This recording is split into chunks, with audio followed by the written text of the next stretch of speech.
दोस्तों, तपती धूप से बचना हो या फिर बरसात में गिरते पानी से, दोनों ही सूरतों में हमें अम्ब्रेला यानी कि छाते की जरूरत तो पड़ती ही पड़ती है। बाहर के देशों में भले ही रेनकोट का दौर आ गया हो, लेकिन भारत में आज भी लोग छाते का ही इस्तेमाल करते हैं। लेकिन क्या कभी आपने सोचा है कि आखिरकार इन छातों को किस मटेरियल का इस्तेमाल करके बनाया जाता है, और ये बरसात में भीग कर भी खराब क्यों नहीं होते हैं, और आखिरकार इन्हें फैक्ट्रियों में किस तरह से बनाया जाता है? अगर यही सवाल आपके मन में भी गुदगुदा रहे हैं तो कोई बात नहीं, आपकी गुदगुदी हम शांत करेंगे। बस आप आज का वीडियो एंड तक देखते रहिएगा, क्योंकि आज हम आपको दिखाएंगे फैक्ट्री में छाते के बनाने का पूरा प्रोसेस। लेकिन उससे पहले अगर आप हमारे चैनल पर नए हैं तो हमारे वीडियोस को देखते रहने के लिए चैनल फैक्ट फिक्शन को सब्सक्राइब कर लीजिएगा। मूसलाधार बारिश हो या फिर कड़कड़ाती धूप, दोनों में काम आने वाले छाते को बनाने के लिए सबसे पहले जरूरत पड़ती है एक मजबूत कपड़े की, जो कि बना होता है एक खास तरह के नायलॉन से, और ये कपड़ा बहुत ही ज्यादा मजबूत होता है। दोस्तों, ये नायलॉन एक ऐसा कपड़ा है जिस पर ना तो धूल चिपकती है और ना ही ये जल्दी गंदे होते हैं। इसी के साथ ही ये बहुत ही मजबूत भी होता है और आसानी से फटता भी नहीं है,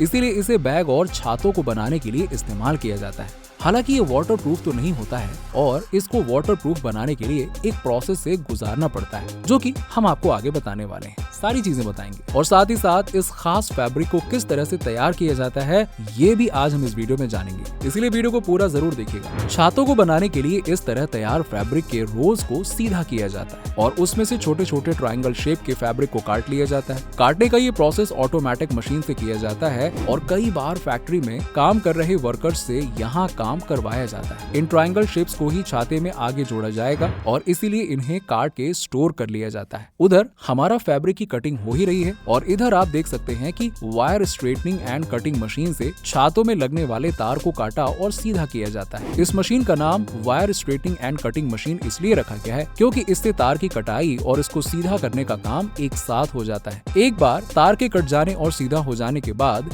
तार के सिरों को हॉरिजॉन्टली हेड फार्मर मशीन से चपटा कर लिया जाता है। इसके बाद चपटे तार के सिरों को पंच करके उसमें छेद कर लिया जाता है। उसके बाद बड़ी तार के बीच के भाग को भी उसी तरह से चपटा करके छेद कर लिया जाता है ताकि छोटे तार को उसमें आसानी से फिट किया जा सके। अब इन कब्जों पर लगे जॉइंट को दूसरे जॉइंट के साथ फिट कर दिया जाता है। इन जॉइंट पर मुड़े या गोलाकार डिजाइन के सर्कलिप्स लगाए जाते हैं। जब ये पतले तार तैयार हो जाते हैं तब इन पर पॉलिशिंग और पेंटिंग की जाती है और ये सभी काम बड़ी बड़ी मशीनों से किए जाते हैं। ये पतली पतली रॉड्स छाते की हड्डियों का काम करती हैं। इन्हीं के सहारे छातों को खोला और बंद किया जाता है। इसके बाद तैयार हो चुकी इन छड़ों को एक हैंडलर में फिट कर दिया जाता है। इस हैंडलर को बड़े ही सावधानी से फिट किया जाता है और अच्छे से चेक कर लिया जाता है ताकि छाता खोलते वक्त ये टूट न जाए।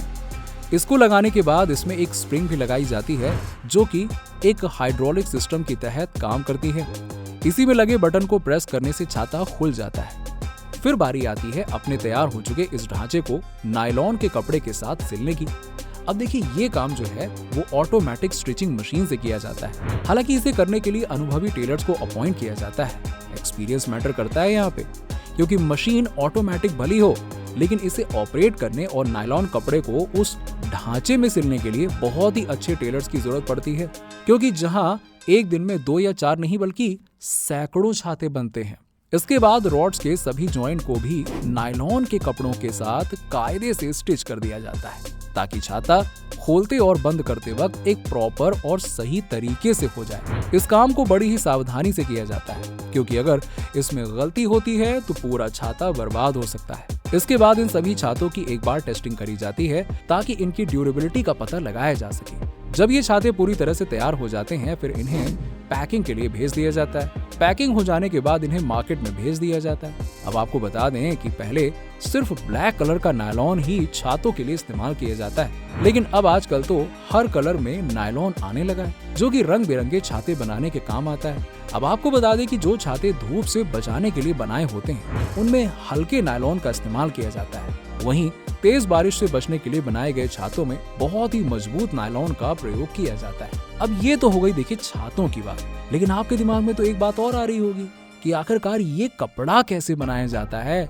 अरे बाबा, मैं बात कर रहा हूँ नायलॉन की, जो कि बरसात और धूप दोनों को ही झेल लेता है और खराब भी नहीं होता है। और यही नहीं बल्कि आजकल तो इस फैब्रिक का यूज रेनकोट, बैग्स, टेंट्स और बहुत सारे आइटम्स को बनाने में किया जाता है। तो चलिए जानते हैं इनको किस तरह से तैयार किया जाता है। इस वाटरप्रूफ फैब्रिक को बनाने का प्रोसेस शुरू होने से पहले इसके मटेरियल के बारे में जान लेते हैं। देखिए, इसे बनाने के लिए सबसे अच्छी क्वालिटी के धागों का यूज किया जाता है।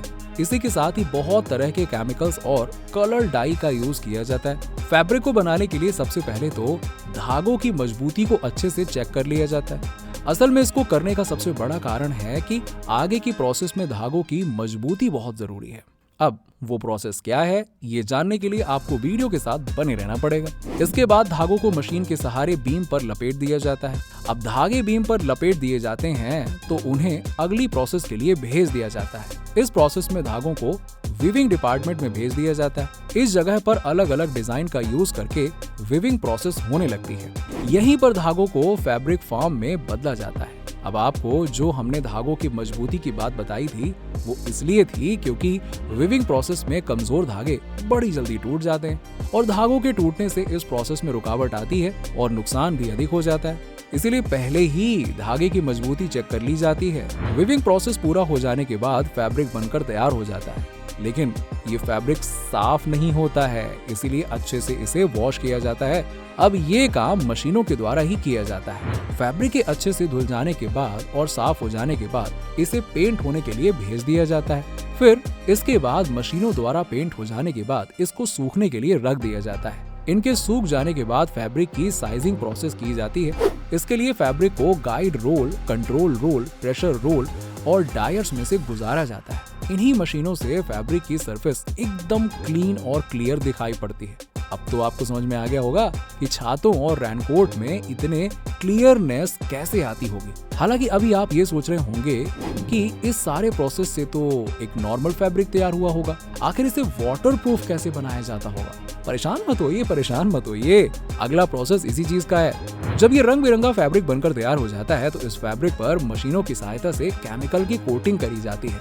इसके लिए फैब्रिक को एक कन्वेयर बेल्ट की तरह एक मशीन से दूसरी मशीन में जोड़ा जाता है और इसी केमिकल की मदद से ये आम सा दिखने वाला फैब्रिक पूरी तरह से वाटरप्रूफ बन जाता है। हालांकि सिर्फ केमिकल को ऐसे ही डाल देने से कुछ भी नहीं होता है, बल्कि इसका पूरा प्रोसेस है जिसमें केमिकल कोटिंग के समय फैब्रिक को अलग अलग मशीनों से गुजारना पड़ता है। कोटिंग के पूरा हो जाने के बाद इस फैब्रिक को अगले प्रोसेस के लिए आगे की मशीन के पास में भेज दिया जाता है, जहां सेंटर मशीन लगी होती है और इसी से फैब्रिक की फाइनल फिनिशिंग की जाती है। फिनिशिंग के बाद ही हमारा वाटरप्रूफ फैब्रिक बनकर तैयार हो जाता है और इसके बाद शुरू होती है इस फैब्रिक की पैकेजिंग।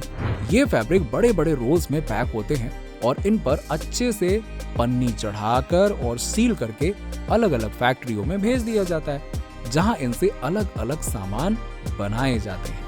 तो देखा आपने दोस्तों कि किस तरह से छाते बनाए जाते हैं और छातों में इस्तेमाल किए जाने वाले फैब्रिक को बनाया जाता है। तो उम्मीद है कि आपको समझ में आ गया होगा कि फैक्ट्रियों में छाते किस तरीके से बनकर तैयार होते हैं और किस तरीके से इसमें लगने वाले कपड़े को बनाया जाता है और उसे किस तरीके से वाटरप्रूफ किया जाता है। दोस्तों, रंग बिरंगे छातों की इस दुनिया में आपके घर में कौन सा छाता है, जरा नीचे हमें कमेंट सेक्शन में कमेंट करके जरूर बताइएगा। अगर आपको हमारा ये वीडियो पसंद आया हो तो वीडियो को लाइक करें, शेयर करें और ऐसे ही और भी वीडियोस को देखने के लिए हमारे चैनल फैक्ट फिक्शन को सब्सक्राइब करके बेल आइकन को जरूर दबा दीजिएगा, ताकि आपको हमारे वीडियोस की जानकारी सबसे पहले मिल सके।